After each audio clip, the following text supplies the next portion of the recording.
and welcome dear students to my channel Ma'am की पढ़ाई. I am your teacher Shubhi Malviya. Today we will study third lecture of the chapter 1 French Revolution and our topic is France became a constitutional monarchy. Students, I have already explained about the monarchy. Monarchy means the rule of the king, means राजा का शासन. And when France became a constitutional monarchy means constitution और monarchy दोनों के साथ में ही अब वहाँ पर शासन चलेगा. मीन्स राजा को किसी भी तरह का निर्णय लेने से पहले कॉन्स्टिट्यूशन का भी साथ में निर्णय लेना पड़ेगा. इसी तरह से कॉन्स्टिट्यूशन को भी कोई निर्णय अकेले नहीं लेना होगा, साथ ही साथ उसको राजा से भी निर्णय लेना पड़ेगा, उसका भी रजामंदी जिसे कह सकते हैं वो लेनी होगी. Now the powers were taken by the king. और अब पावर किसके हाथ में आ गई थी? मेनली ये नेशनल असेंबली के हाथ में आ गई थी और जो पूरी पावर किंग के हाथ में थी वो अब हट चुकी थी. Now come to next point, the laws made by the national Assembly. जो नेशनल असेंबली थी उसने कुछ लॉज को बनाया जिसके अकॉर्डिंग पूरे फ्रांस में रूल एंड रेगुलेशंस को फॉलो करना था.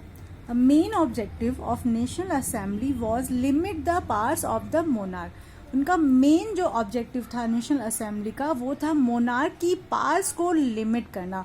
मीन्स जो आउट ऑफ कंट्रोल हो गया था मोनार्क की पावर उसको लिमिट में लाना था, उस पर कंट्रोल करना था. Now powers were taken from king and assign to different democratic institutions like the legislature, executive and judiciary. King के हाथ से पावर लेकर उन्होंने डिफरेंट डेमोक्रेटिक इंस्टीट्यूशंस में इन पावर्स को डिवाइड कर दिया, जिनमें से आपका लेजिस्लेचर, एग्जीक्यूटिव और जुडिशरी आते हैं. They made some laws. उन्होंने कुछ लॉज बनाया था. इनमें जो मेन पॉइंट्स है मैं बता रही हूँ. First was the active citizens. The National Assembly members called some persons the active citizens. Active citizens means the men who were above 25 years of age and paid taxes equal to 3 days of laborers' wages were called active citizens. Had to right to vote. Means वो French citizens या France के वो लोग जिनकी as 25 years से अधिक है और वो लोग टैक्स को पे करते हैं, लेकिन उनका जो टैक्स पे है वो कम से कम 3 दिनों के 3 डेज के लेबरर्स के वेजेस के इक्वल होना चाहिए. उनको उन्होंने एक्टिव सिटीजन्स कहा और इन्हीं लोगों को राइट टू वोट का पावर दिया. देखिए मैंने इस पोर्शन को हाईलाइट किया हुआ है, right to vote. Remaining man and women were called passive citizens. और जो लोग वोट नहीं देते थे वो उस टाइम पर पैसिव सिटीजन्स कहलाए.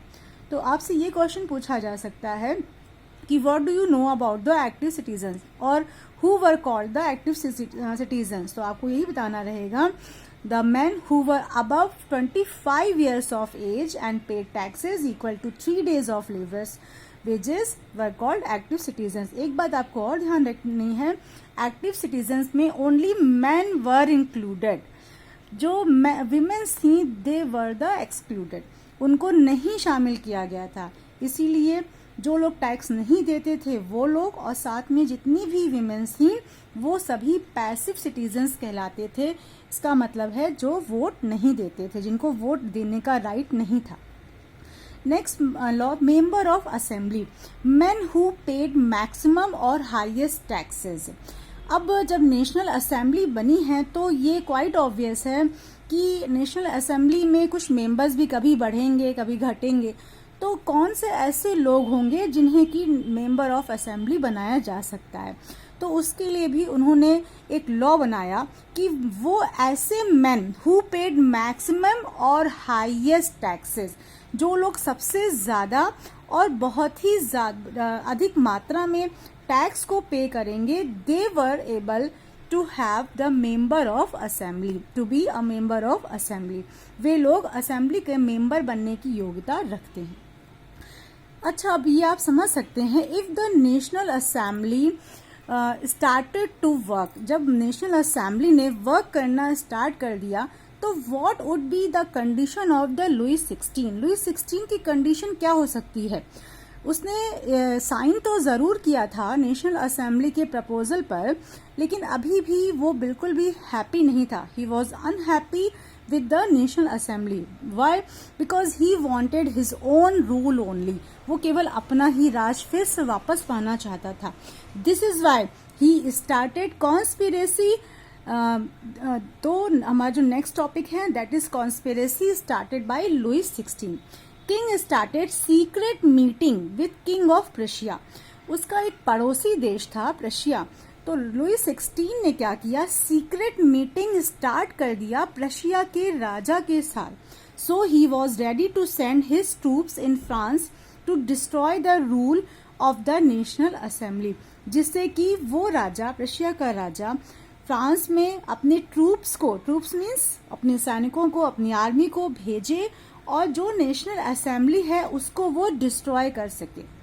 अब आप सोच रहे होंगे कि प्रशिया का राजा क्यों इस कॉन्स्पिरेसी में शामिल हुआ. Actually in those days the near by Kings also afraid by any type of changement in near by areas. जो भी अड़ोसी पड़ोसी राजा लोग होते थे वे आसपास किसी भी तरह के परिवर्तन या कहीं पर भी अगर राजा को हटाया गया है तो वो उससे बहुत ही डरते थे. उनको लगता था कि आज फ्रांस में ये ऐसा हुआ है तो कहीं कल हमारे प्रशिया में भी ना हो जाए, इसलिए वो भी अफ्रेड था. Before Prussia send their troops in France to destroy the national Assembly already declare the war against the Prussia. National Assembly ने ऑटोमेटिकली ही प्रशिया के खिलाफ वॉर डिक्लेयर कर दिया.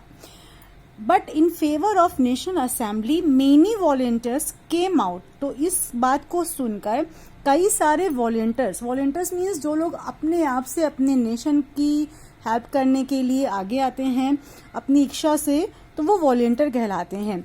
कम out to join the army against Prussia. अब National assembly की personal तो कोई आर्मी थी नहीं, तो कुछ ऐसे सिटीजन्स अपने आप से आए एज ए वॉलेंटियर्स और उन्होंने नेशनल असेंबली के फेवर में आर्मी को और प्रशिया के अगेंस्ट उस आर्मी को ज्वाइन किया. In April 1792, National Assembly declared the war against Prussia. As the volunteers marched into Paris, they sang Marseillaise, a patriotic song composed by Roger de l'Isle. Roger day Leslie ने Marseillaise means नाम का एक patriotic song तैयार किया था. तो वो जितने भी वॉलंटियर्स थे वो इस मर्सेल्स को गाते थे और बाद में this song is now the national anthem of France. और अब इस समय फ्रांस का नेशनल एंथम ही क्या हो गया है? यही मर्सेल्स ही हो गया है. तो ये सब कुछ खास जो डेट्स हैं या कुछ खास जो पर्सन्स हैं, कुछ खास जो नाम हैं, उन्हें आपको बहुत अच्छे से रिमेम्बर करना है. Now come to next point. Political clubs started. जब ये सारी कंडीशंस थी उसी समय there were the beginning of some political clubs. जैसे पॉलिटिकल पार्टीज होती हैं तो उस टाइम में जो भी पार्टीज होती थी उनको क्लब्स बोलते थे.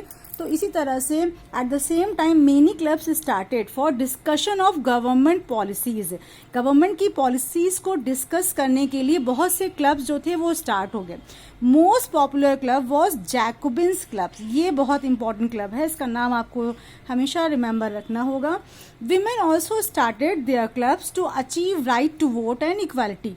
और कुछ विमेन्स जो थी जो बहुत ही ज़्यादा हायर क्लास की होती थी, बहुत ही रिच होती थी, उन्होंने भी अपने क्लब्स को स्टार्ट किया जिससे कि उनको भी राइट टू वोट मिल सके, जो कि बहुत जल्दी नहीं मिला और इसके लिए उनको बहुत स्ट्रगल करना पड़ा.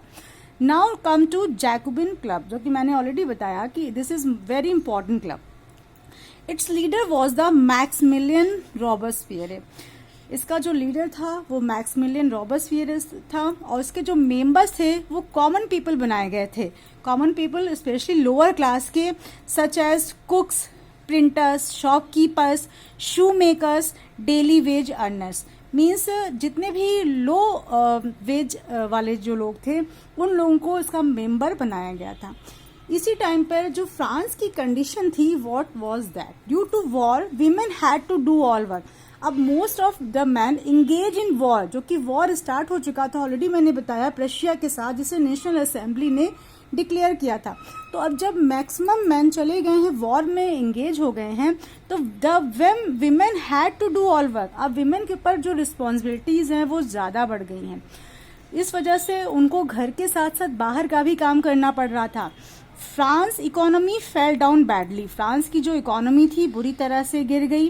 Jacobian protesting against short supply and high price of bread. जब इकोनॉमी फेल डाउन होगी, मीन्स वहां पर काम करने वाले लोग बहुत कम रह गए, तो वेजेस लोगों को, यानी उनकी जो सैलरीज थी वो बहुत कम मिलने लगी। जब सैलरी कम मिलेगी और जब ब्रेड मीन्स किसी भी चीज को बनाने के लिए वहां पर लेबर्स नहीं है, तो जो भी थोड़ी बहुत क्वांटिटी है उसके जो प्राइजेस होंगे वो क्या होंगे, ऑब्वियसली हाई हो जाएंगे। तो जो ब्रेड थी उसकी प्राइस हाई होती चली गई। और इसी के लिए जो जैकोबिन्स क्लब के जितने मेंबर्स थे उन्होंने प्रोटेस्ट कर दिया अगेंस्ट द किंग के खिलाफ, कि इन सब ब्रेड का दाम अगर आप बहुत हाई कर देंगे तो जो भी लोअर क्लास के लोग हैं वो कैसे इसको खरीद पाएंगे। इससे गुस्सा होके all the people gathered and they attacked on Kings palace. इससे गुस्सा होकर जैकोबिन क्लब के मेंबर्स के साथ में प्रोटेस्ट करते हुए वहां के कॉमन पीपल ने किंग्स के पैलेस पर अटैक कर दिया। दे किल्ड गार्ड्स, उन्होंने गार्ड को मार दिया। And made king their hostage in prison, और उन्होंने राजा यानी कि लुई 16 को हॉस्टेज बना दिया और प्रिजन में, जेल में रख दिया। अब जब फ्रांस में कोई राजा नहीं बचा तो व्हाट वुड बी देयर, क्या हो सकता है। सो देयर वॉज इलेक्शन, इसलिए वहां पर इलेक्शन रखा गया। क्यों, जिससे कि कोई एक राजा बन सके या कोई एक हेड बनाया जा सके, जिससे कि फिर आगे काम चल सके। सो देयर वॉज इलेक्शन, इसलिए वहां इलेक्शन स्टार्ट हुए। Now all man above 21 age given right to vote. इस टाइम के इस समय जो वोटिंग हुआ, जो इलेक्शन हुआ, उसकी खास सबसे स्पेशल बात थी कि अबव 21 ईयर्स ऑफ एज जितने भी मैन थे उन सबको राइट टू वोट था। This is very important line, ये बहुत इंपॉर्टेंट लाइन है। अक्सर पूछा जाता है कि किस समय किस एज के लोगों को या किस तरह के लोगों को राइट टू वोट था, तो हर बार हमने अलग अलग देखा है। इस बार देखिए 21 एज अबव के जितने भी मैन थे उन सबको राइट टू वोट हो गया। On 21 September 1792 France became Republic. अब फ्रांस पूरी तरह से रिपब्लिक मीन्स अंडर कॉन्स्टिट्यूशन हो गया। अब वहां पर मोनार्की को उखाड़ के फेंक दिया गया, मीन्स राजा का कोई शासन नहीं रह गया। Newly elected assembly called convention, इसका नाम आपको ध्यान रखना रहेगा कि जो नेशनल असेंबली थी उसका नाम अब नेशनल असेंबली की बजाय कन्वेंशन रख दिया गया। Louis 16 charge treasure and executed publicly. Louis 16 के ऊपर राजद्रोह का चार्ज लगाया गया और उसको फांसी पर पब्लिकली चढ़ा दिया गया on 21 January 1793। His family got same fate, और उसकी फैमिली को भी उसी तरह से फांसी पर चढ़ा दिया गया। Now students, I am ending my video here. So don't forget to like, share and subscribe my channel. If you have any questions, ask me through comment box.